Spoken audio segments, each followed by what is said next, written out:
Hey, what's up everybody? It is Sunny Deeds and I am here to kick off my brand new vlog channel. This is going to be called the Deedster Vlogs, and guys, it's my opportunity to share my personal experiences with you from each of the locations that I have filmed at. There have been previous videos where you guys have asked, Sonny, what the hell happened here, or what was going on there? Well, this will be my opportunity to share with you guys and hopefully clear up some questions as to what the hell happened. So we're actually going to kick off this channel with this video, and I think it's going to deal with a location that a lot of you have questions about. You guys know what I'm referring to when I say I'm here to talk about the Honeycutt Farm. Now, for some of you who are new to the channel, new to the main channel, have seen the latest series of Honeycutt Farm videos, and it was pretty disturbing to actually watch. And when I go back and watch the footage, I just the range of emotions that I feel going back to the Honeycutt Farm is just something that I can't describe. There's just so many things going on inside of me. But to take it back to, or to connect a little more with the Deedsters that have been with me since day one, a little over a year ago, we filmed the first Honeycutt Farm series. CJ purchased the property, was so excited about it. I was excited about going there. It was a new place. It was a haunted farm. It does have a documented sinister history. However, I wasn't fully prepared for what I was getting myself into on those particular nights of filming at the Honeycutt Farm. Just to share a little bit with you guys, just a little background on me. Prior to YouTube, prior to being the limo driver at the Crybaby Bridge for CJ and Mo and Omar, when they filmed at the Crybaby Bridge, you guys will remember I was the limo driver. Prior to that, I did not have any personal experience with the paranormal. And so the things that occurred to me or the things that I heard, the things that I saw, the things that I experienced was totally new to me, something I had never experienced before. So, you know, some of you have had these experiences, maybe in your childhood, maybe you've had some here recently. I had not had any experiences prior to driving the limo for CJ, Mo, and Omar and being at the Crybaby Bridge. So definitely it was something that caught me off guard. I was not prepared for it.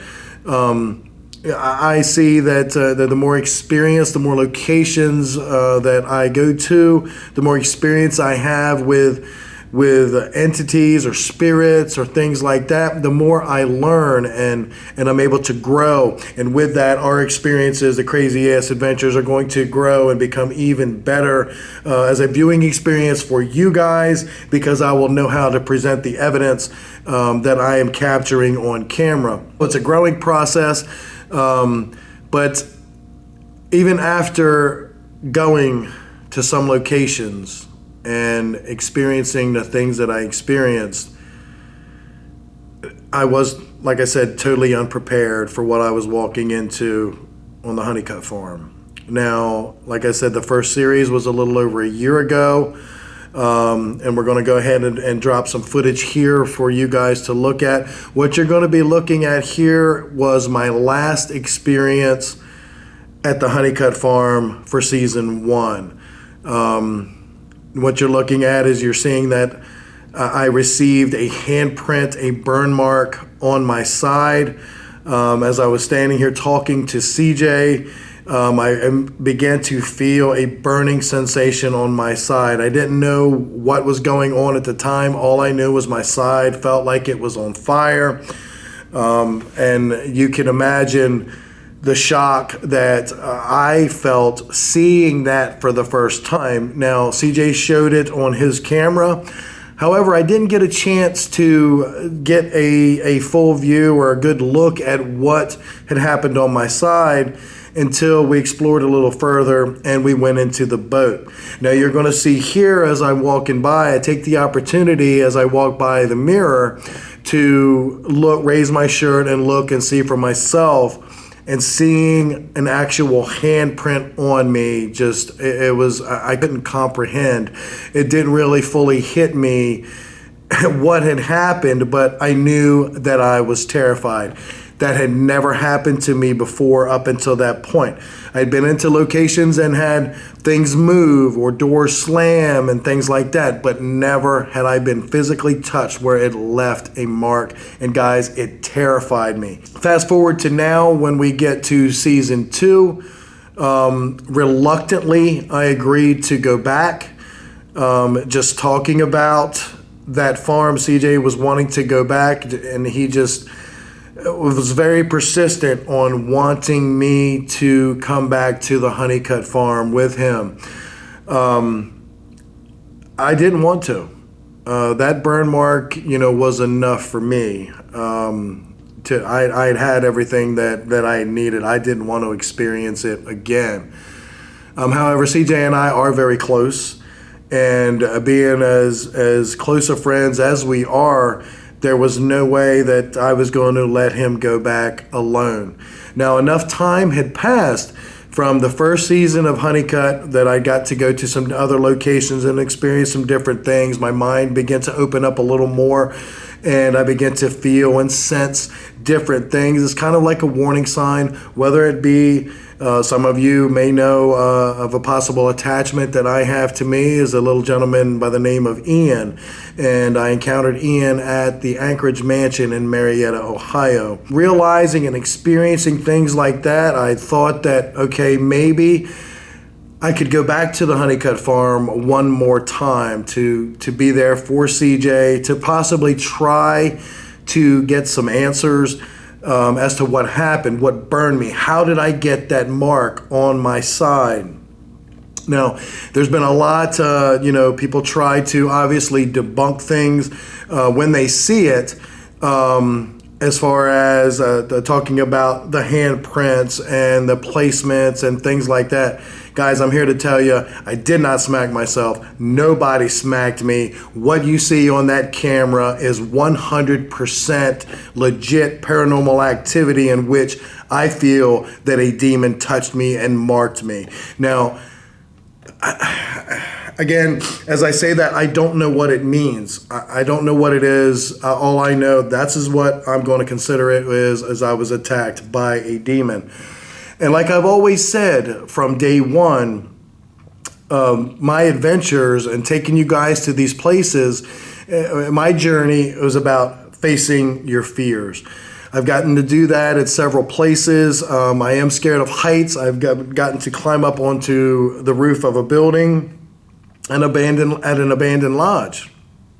For me, was a great personal accomplishment for me, because I never thought I would be able to do that, as being as scared of heights as I am, but I got to do it. Facing my fears, that's what my journey has been about. So I wouldn't be doing due diligence. I wouldn't be living up to what I'm telling you guys. I wouldn't be practicing what I'm preaching, so to speak, if I did not go back to the Honeycutt farm.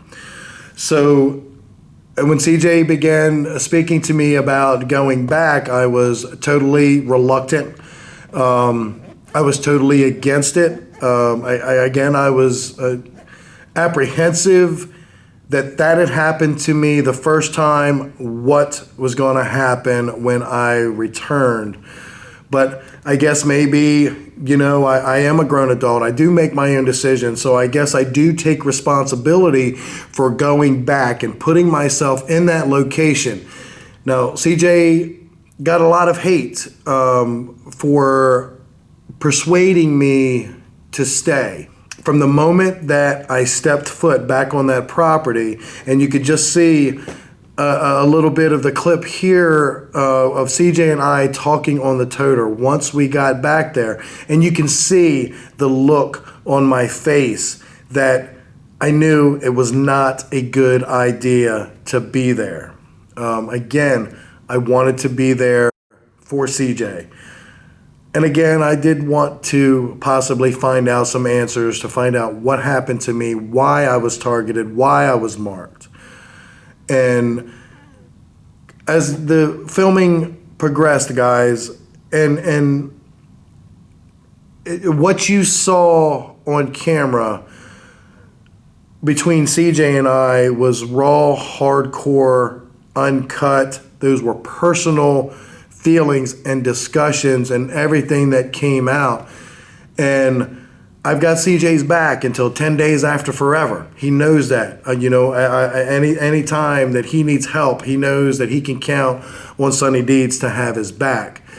And when things started to happen and I started to, guys, I had an anxiety attack right on camera. That place, the Honeycutt Farm, had consumed me so much, being back there, feeling that negative energy. I had said in the video that, imagine the most terrifying thing that has happened to you, and then you go back to that place where it all happened, and all the emotions, all the feelings, everything comes rushing back. And that's what I was dealing with being at that farm. There was a tremendous battle going on inside of me because I knew we shouldn't be there. A lot of people have questioned, what is mine and CJ's status? Where are we as far as our friendship and things like that? And guys, I'm going to be perfectly honest with you. It has put a strain on our friendship. We are still good friends, but at the times that I was going to CJ, almost pleading with him to go, let's leave, because I knew something terrible was going to happen, and he was shutting me down. It was like he wasn't hearing me, and to me, that was a personal, it almost let me down at that point, that here I needed him at that time to have my back. And I suddenly felt that he didn't. And it has put a lot of thoughts, in my head. The one thing that keeps me is when I look at, I know my everyday experiences with CJ. I know our working relationship. I know our friendship relationship, the things we go, the road trips, going to filming, and we have a lot of fun. But that is a totally different CJ Faison that steps on that property. It's like something consumes him. He's obsessed with that farm. And guys, I tell you, I do tend to believe that whatever the entity, whatever evil is there, is trying to possess CJ. For what reason, I don't know. I don't know what he's wanted for, but it is just not the same CJ. So that is what's keeping hope alive, so to speak, for me, and that we are going to be able to get through this, because I know that in no way, shape, or form would he downplay or treat me or brush me off to something as serious as the feelings that I was having and knowing. I know he would never, ever, ever, ever do that. It's just that damn farm. The most terrifying thing, guys, was at the end of the video. It was the end of part 5. I attempted to tackle my fears. I attempted to face my fears by going into that room, the room that I feel like there is evil. And I cannot put it in perspective for you to be able to comprehend just the negative feeling that is in that room. There is something horrible, and it just consumes me. It drains me. And when I put things together and look at the times that we have to change batteries because our equipment is dying, and it's like I told CJ while we were at the Honeycutt Farm, it's like something is draining and storing all of this energy for something big to happen. Guys, when I walked in to that room, to do the spirit box session. And I know people ask, Sonny, why did you even go in there? Again, I wanted some answers. I wanted to know what had happened, who touched me, why was I chosen? And the only way that I could do that was to go to the place that it occurred, in that room, and try to make contact with someone, anyone, anything that could help me out. I know I should have never went in there to an evil place looking for help, but it's that farm. It's just the atmosphere, the energy, everything. You get disoriented. Just a range of thoughts and everything goes through your head. It's almost like you're not in control of your body or the situation or anything at all. I don't know how to describe it. I'm trying to relay my feelings as best as I can, but it is so hard to comprehend. So now I go into the room. I get set up to do the spirit box, and it was as soon I wanted to walk out. I wanted to leave as soon as I walked in the room, but I pushed forward and tried to continue on. And guys, it was like the whole, I was in that wide open room, but I suddenly began to feel claustrophobic, like the walls were closing in on me. Now, like I said, I had a panic attack basically on camera. That all could be a part of that attack. The panic attack was the feeling of claustrophobic, being closed in, but it just felt like there was enough energy or something that was around me that I felt like it was consuming me. I guess you could say that was the feeling. But again, even though I tried to push, I tried. I knew I tried. If I didn't get answers, there would always be the temptation of what if? What if I went back? Could things get worse? Which they obviously did during the second season. Things got much worse. Or could I actually get some answers? But when I began to feel that claustrophobic feeling, like everything was closing in, and it just felt so bad. I felt so bad. And then I began to get anxious, because it's always, how you get that feeling like something is about to happen. And that was all that I could, and I'm getting goosebumps, guys, just sitting here, just talking about it. This is such a deep connection with my feelings, my thoughts, and everything like that. The Honeycutt Farm is... But moving on, I began to feel that sensation, that claustrophobic, the negative energy that was around me, and I knew that it was time. I had to leave. We had to go. We were on the verge of something very bad happening, and I walked to the door. CJ was down at the end. You could hear it in my voice. I was almost pleading with him that it was time to leave, that something was going to happen. I could just feel it. It was almost like a timer was ticking down. My clock was ticking. My time was running out. And no matter how hard I tried to reach CJ, or get through to him and let him know that, look, this is it. We have to go. The most terrifying thing happened that I could ever imagine.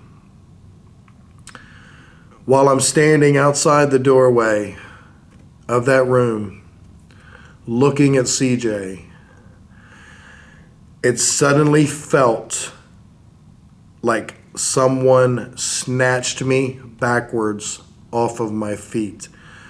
There were comments that said, Sonny, you were pushed. No, guys, I'm telling you, I was not pushed from the front. I was pulled from behind. That is any time that you are pulled, taken off of your feet. That is when you are the most vulnerable. You have no control over that situation. Now, while I have lost quite a bit of weight, and thank you guys for picking up on that and commenting on that, I still am a big dude. And for something to snatch me backwards off of my feet, it had to be something totally powerful, way more powerful than me, way more powerful than anything or anyone that I have ever experienced. As I'm going through the air, guys, my sides felt like, not only my sides, but my entire stomach, everything began to feel like it was on fire. It was starting at my sides, but it was almost, I could feel like a burning sensation from one side to the other. That's why when I hit the ground, I started to lose it because I didn't know what was going on. It felt like I was on fire.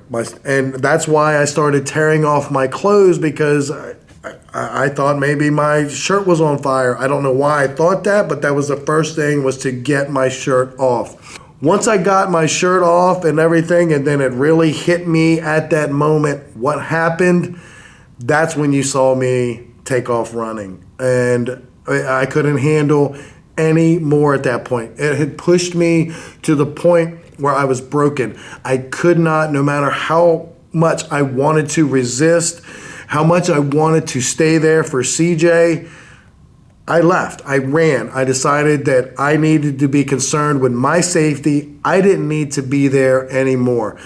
I couldn't waste any more time trying to convince CJ to leave. Hopefully he left when I did. But as time has passed, and it has been several weeks ago that the Honeycutt Farm videos were filmed. They weren't just recorded, guys. So please keep that in mind. There's a lot, well, I won't say a lot. There are a couple individuals who tried to debunk things and say that, well, you guys moved on awful fast after that experience. Keep in mind, the videos are filmed in advance before they are uploaded, okay? We didn't move on immediately right after that. Like I said, CJ and I's friendship had been strained. We barely talked. We did talk. There was still that camaraderie there, but there was still something that was off. And so when I ran, at that point, I'm sorry, but it was every guy for himself. I had begged and pleaded almost as much as I could to get CJ to leave. Not one more please, not anything was going to convince him that that was the time that he needed to leave. So I ran. I ran from the farm. I ran all the way back to the toter. I ran inside and I slammed the door. And guys, I put my head in my hands and rocked back and forth for almost a good solid 30 minutes. Trying to comprehend what the hell had just happened to me. I got up, I went in, I started trying to look at my sides in the mirror, and it wasn't until that point that I realized that there was a handprint, a very large handprint on each side. Totally blew my mind. It had gotten worse. I was snatched off my feet. I had handprints on both sides. And I didn't know what to do. I didn't know what had happened. I'm sitting there now. I'm worried about CJ, wondering what was going on with him. Okay, since then, I have seen his video to see that he too was attacked. And I felt absolutely horrible about it because at that time he needed me. I wasn't there. And I felt so bad about that. But you know what's... it's an internal battle that I have going on with myself. Should I have stayed a little longer? I don't know. But after some time of me sitting there in the toter, I could hear CJ outside. And when I walked out the door and looked at him, just the look that he had on his face, guys, it was like at that moment he realized that something was definitely wrong. Something was definitely off. Something was definitely evil. Because that was the first time that anything had attacked him, physically attacked him at the Honeycutt. He had heard noises, he had seen things, shadow figures, things like that, got EVPs on the spirit box. There was a spirit box session he did where the spirit box actually was pushed over. But this was the actual first time that he physically felt something strike him. He doesn't know what it was. I don't know what it was. All you see in the video is him go down and then somewhat saying that his head was bleeding, to which when he did turn around the back of his head, he did have a cut on the back of his head. So we took care of that. I mean, it was the rest of the night was a lot of quiet, just trying to, again, comprehend what happened. Guys, again, it was the most terrifying experience that I've ever had. And one of the things that really gets to me is putting myself on camera, letting you guys witness that. And then when I see people, and obviously when we do paranormal investigation videos and things like that, obviously there's going to be anyone to jump in and try to debunk. Hey, that's all well and good. Please do that. Please point out that this is, you know what, I think this is real, or I think this is a hoax. Please do that. Do you. But one of the things when they try to debunk what happened, a very terrifying personal experience to me by saying that the handprint was photoshopped. The handprint was not photoshopped, guys. That picture that you saw at the end of the video was snapped immediately on that night to document and show the handprints on my side, or on both sides.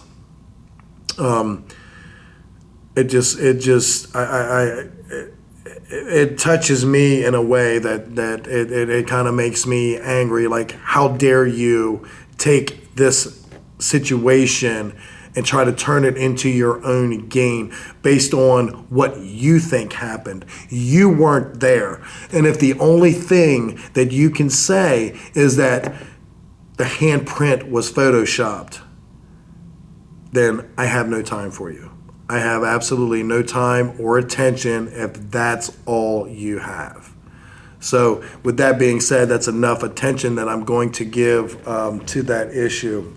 I hope that this video was able to clear up the questions as to what happened, and because it looks, I did fall on camera. You did see the handprint. Some say that I was pushed or think that I was pushed. I just wanted to clear up I was not pushed. Something was trying to pull me back into that room.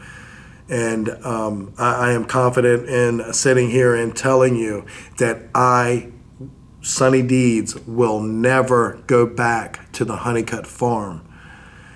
And guys, I tell you, this is, like I said earlier, had mentioned, this is putting a strain on CJ and I's friendship, because I seen his vlog. He wants to go back. He wants to go back, and he's going to attempt to talk me into going back. And it's not going to happen. It's not going to happen. And that the only time that we have this issue is when it involves the Honeycutt Farm.